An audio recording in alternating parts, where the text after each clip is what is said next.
even just, you gotta respect, you gotta, like, we can't just say this guy's like, he's a bum. Yeah. You know what I mean? He's not a bum. Yeah. He's not a bum for sure, for a long shot. Yeah. So you gotta respect him, but you can't give him too much respect. Take his best punch, or whatever he do good, be able to take that and take it away from him, and be able to make sure that when I give him myself, make sure I'm doing everything correct, make sure all the way down to the T. Take him in that deep water and drown him. 3 people in the world that I think that could beat Tank. That would be Devin, that would be Shakur, and Tank Davis himself. You got the last one right. That's the only person that could beat me. Gervonta Davis. That's the only person. Them niggas not touch me at all. One of the best ones out there is what they don't know gets less respectful, but one of the best ones out there. Now his mouth a little different. You know what I'm saying? He's the different kind of character when it comes to the mouth. Yeah. Because that's where he's from. But he's really one of the pound for pound, the best ones of the coop. And I'm gonna tell you why he's the best one of the coop to me. He can punch, but he also can box. You understand me? Some that can box can't punch. Some that can punch can't box. He can box, he can punch, he can move laterally, he can do a left side, right side, he can do whatever he needs to do as a southpaw to get the job done. And that's saying a lot. Gervonta Davis grew up in a harsh and unstable environment where hardship was part of everyday life. With both of his parents battling addiction, chaos surrounded him from a young age, and fighting became more than just survival. It was an early glimpse of the warrior he would eventually become. Father was on drugs. My mom left me and my brother in the house by herself. Someone called the Child Protective Service, and they came and got us, and we was in foster care and group home and things like that. And I was always... His introduction to boxing wasn't planned at all. One day, his uncle walked outside and caught him involved in a street fight. That single moment became a turning point, steering him toward a path that would eventually lead him into the boxing world.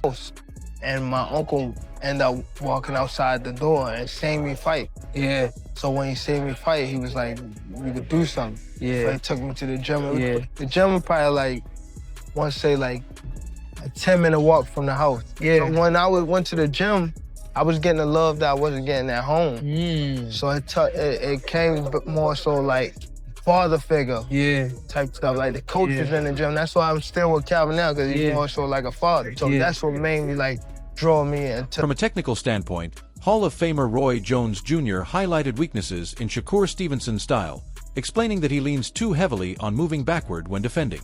He noted that constantly retreating can limit his opportunities to land sharp counters and may also take away from the overall excitement of the fight for fans. But you gotta learn, and I will hope he will pay attention to this, because this is gonna mean a lot for him.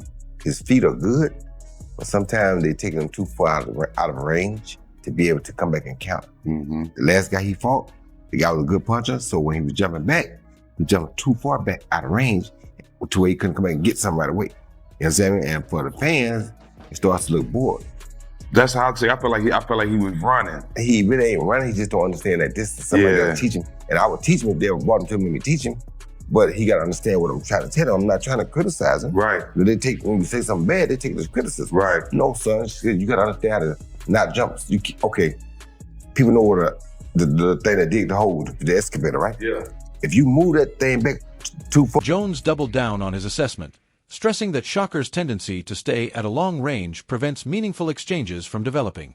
In his view, that approach can drag the tempo down and make the action feel less exciting for those watching.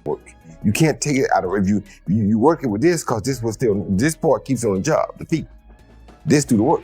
If you take the thing and move it back, it's off the job. It can't work no more. So if you move it back every time off the job, it ain't gonna ever get no work done. So now it's gonna become boring. Why? It ain't doing it. John Porter also addressed the growing talk around a potential clash, dismissing the idea that Gervonta Davis would simply walk through Shakur Stevenson with a knockout.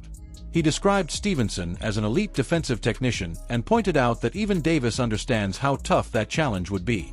Porter predicted a calculated, chess-like battle rather than a quick finish, emphasizing that smart tactics and real-time adjustments would likely determine the winner over the full 12 rounds. He thinks that Tank is going to go in there and just knock out Shakur. That's not going to happen. But it shouldn't have taken this fight I knew he couldn't for knock. people to realize that. Right. I knew. No, I knew that too, but yeah. Shakur is a defensive specialist. And I've been It's saying like- this for a long time. If you pay attention to how Tank would react whenever Shakur's name came up, I was like, yo, it's something that Tank knows that most people don't know or understand. There's something that he sees in Shakur. It could be the fact that Shakur was a 2016 silver medalist. You know, He might got a lot to do with it. He's that, you know, the silver child of the country, and you know, there's no telling. But this is what I've always known. It ain't just a big straight left or a big right hook coming from Tank that's going to end that night. That night is going to be the most strategical you've seen both these guys. Porter further elaborated that elite-level fights are never decided by power alone. He emphasized that the true tests come down to ring IQ, adaptability, and the ability to stay composed under pressure. In a matchup with Shakur Stevenson, he expects fans would see a more measured and thoughtful version of Gervonta Davis, one who would need to blend patience and strategy with his natural knockout instincts. We looking forward to the big fights. We looking forward to the big matchups because those are the kind of people that's going to pull it out of him. So with a fight with Shakur, you're going to see this boxing style that you don't usually get from Tank. You're going to see IQ. We saw IQ, but to me, it was low IQ because the reason why it was low IQ is because everybody followed the script. And what I mean by that is, you see somebody's IQ take place when a fighter makes an adjustment, and now you have to adjust to what that fighter is doing, and that's... Terrence Crawford explained why he leans toward Shakur Stevenson in this potential showdown, pointing out that Gervonta Davis may find it difficult to consistently land clean shots due to Shakur's elite defense and perfect sense of timing. He added that although Davis is known for taking over fights as they progress, his slower early pace could become a serious disadvantage against a fighter as sharp, disciplined, and technically sound as Stevenson. Fight. Yeah. I will pick Shakur because I don't believe Tank will be able to land those big shots on Shakur like he does everybody else. Right. Shakur defense is just too tight. And not only Shakur, Keyshawn either. Oh, you don't think Key either? Even right now, I feel like it's a little Key nice, but it might be a little early for Key right now. Listen, Tank get hits a lot. Tank, in my eyes, Tank is always losing until he's not. Yeah, a lot of times, yeah. If you watch those fights, well, at least in the early rounds, middle rounds he start coming up. But I see what you're saying. Them early rounds, yeah. Let Keyshawn start hitting them like everybody else hitting them. Let him start hitting them with everybody else, like everybody else hit. Yeah. Then he gonna clean them. Shakur Stevenson spoke with confidence when breaking down the possible clash, acknowledging Gervonta Davis's dangerous knockout ability but casting doubt on how much of it would actually be effective against him. He emphasized that punching power only matters when it connects, and he believes his defensive skills, smart positioning, and ring IQ would prevent Davis from landing cleanly. In his view, the key to victory would be controlling the pace, dictating the action, and shutting down everything Davis tries to impose inside the ring. He get a lot of knockouts that people kind of making it like, if you ain't doing what Tank doing, then they gonna say it's boring. Do you feel like it's because of how his style is that they kind of putting that on you, like wanting you to do that? People is blessed with different abilities. He's blessed with a God-given ability that he crack you 9 times out of 10, you gonna go down. That's his ability. Yeah. I'm blessed with God-given eyes. A lot of people don't understand how good my eyes is. I can see really good. Like punches coming my way, I know how to get away from them at any given time. Our abilities are just different, so they probably are judging me from a scale of him, but at the end of the day, he's a great fighter. Shakur Stevenson also revealed that, despite all the noise and excitement in the public, he had not received any official contract for the proposed fight. While Gervonta Davis continued to call for the matchup through interviews and social media, Stevenson made it clear that nothing concrete was actually happening behind the scenes. This, he said, raised serious questions about whether the bout was truly being negotiated or just being talked about. Said on Twitter that he sent Shakur a contract and went elsewhere. On my life, Tank a liar. If he just said that nigga's a liar. He need to stop lying. Okay. Yo, no cap. If he sent me a contract, tell him post that contract. Post the contract he sent me. That's what I want to see. And I want to see that. Don't make up no fake contract. Don't post the contract you sent me. I would love to see it. Damn. Okay. And show me you sent it to me. To the email, to Make sure. Roy Jones Jr. also shared his thoughts on the highly anticipated showdown, stating that the moment feels right for a fight of this magnitude. He emphasized that boxing fans are hungry to see top-tier talent collide, and even if the exact timing varies, the most important thing is that the matchup actually takes place. In his view, it's about giving the best fighters the opportunity to step in and settle things inside the ring. It's been a rumored fight for quite some time now. We have Shakur going up against Kid Austin in about a week. Yep. You know, with a win over Kid Austin, you know, do you think that would be for a great time for a fight against Tank Davis? It'll be a great time for a fight against Tank Davis right now. So even before that, so the boxing world want to see the best fight best. So right now it's a great time for the Tank Davis fight. After that fight, it'll be a great time for the Tank Davis fight. Doesn't matter when. That's always a great fight. So I gotta go now. I got my fight away. How do you think we get that fight, Roy? Forget that. Who do you think wins? Who do you think wins?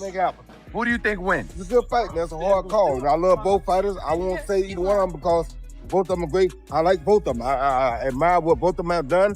And I just want to see them fight. You know, so the world can see who wins. I don't want to call it. Teddy Atlas broke down why Shakur Stevenson is such a difficult puzzle to solve, pointing to his elite awareness, perfect timing, and exceptional control of distance that lets him completely manage the rhythm of a fight. At the same time, Atlas acknowledged that Gervonta Davis brings a rare and dangerous threat, explaining that his explosive punching power and sharp skill set have the ability to disrupt Shakur's flow in ways very few fighters can. Is that difficult because of his style, because of his abilities, because of his eyes, because of his, his legs, that his hand speed, the way that he controls range. Tank Davis is the only guy that I can see that could possibly decipher that style and beat. Richardson Hitchens reflected on their early sparring days, recalling intense and competitive exchanges between the two. He noted that Gervonta Davis was able to land some clean shots, but Shakur Stevenson handled them well and quickly adapted in the rounds that followed. Over time, those sessions turned into a high-level chess match in the gym, with both fighters making constant adjustments and neither one clearly dominating the other. He caught Shakur with a good shot. Boom. He didn't hurt Shakur or nothing, but it was like, you could tell like if it was 8-ounce gloves, we don't know how Shakur would have reacted. It was like, because I remember him sparring Shakur, he caught Shakur with like a clean shot. Boom. And Shakur didn't shake up or do nothing, but it was a clean shot. I'm like, nigga, you sure you can take another one of that? Shakur like, what? Like, he took off his shirt and they started bumping like that. Now they going back and forth. Oh. Hold on, was it sparring? Yeah. Was it competitive, close, all that, Shakur and Tank? Nah, yeah, it was competitive. Then like the second time, like they sparred, like it was like a chess match. Like now Tank know, like, all right, he's really nice. Like Shakur really nice. Like all that walk down shit. I got a box. Like this nigga, like I can't just walk him down. Like he can really fight. So it was like a Tank like switch his strategy up and like same. Like now Tank trying to come and walk me down. I'm in there like we fighting. Like it's back. Gervonta Davis's preparation for elite opponents is built on strict discipline and fine-tuned detail. He sharpens his head movement, works on perfecting his timing, and drills how to apply steady, calculated pressure without wasting energy. This approach allows him to break opponents down step by step, a game plan that becomes especially important in a technical battle against a fighter like Shakur Stevenson.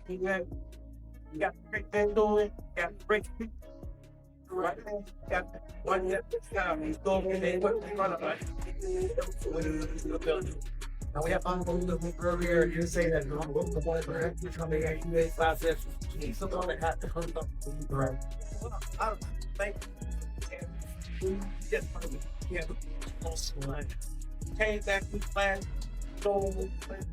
In the end, the entire boxing world is holding its breath in anticipation.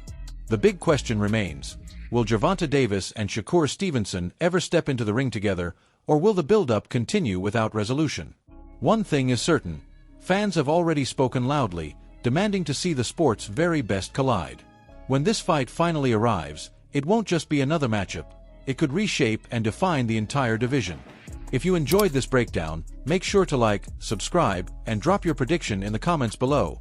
Who takes it, Tank or Shakur?